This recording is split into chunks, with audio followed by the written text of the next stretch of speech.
Hamza salam dostlar. İndi mən başqa yerə gedəcəm. Maşın qapıda gözləyir. Dedim 2-3 dəqiqəlik olsa sizə bilgiləndirmə olsun deyə video çəkeyim. Elə bildim toyuqlar yumurtalayıb sevinmişdim. Ona görə a dedim.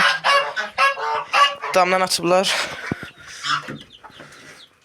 Damda olan fal yumurtalar atıblar. Yoxdur yumurta. Burada da yoktu. Sevinmiştim. Elə bildim yumurtalayıblar yerə sınıb.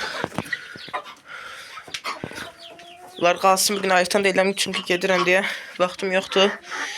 1 dəqiqəlik də olsa, 2 dəqiqəlik də olsa video çəkeyim.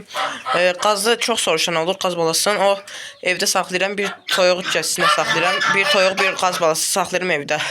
Bir daha deyim. Çünki çox soruşan olur. Bilməm daha dediklərimi eşitmirlərmi, baxmırlarmı, qulaq asmırlarmı, yadlarından mı çıxır, nə olursa onu bilmirəm də. Neçə dəfə deyirəm. Yenə soruşdular. Buna görə dedim. Bu videoda deyim yenə bilsinlər.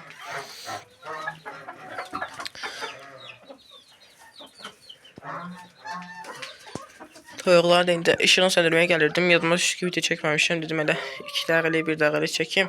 İndi gedib evdəki cücələrə də yemin suyunu verib işıqlarını yandırıram ona səhər axşam. Axşam deyəndə, yəni axşam indi söndürürəm də yatan vaxtı belə özümüz yatanda onların da işığını söndürüb yatırıq ki, axşam bir problem olmasın deyə. Bu eşeğe baxsan nətə tapdalayır toyuğu.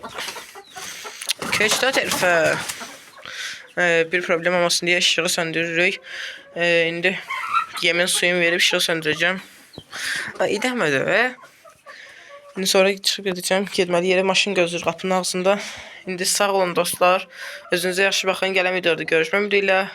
Siz də sevişəcəksiniz 2 dəqiqəlik videoya görə.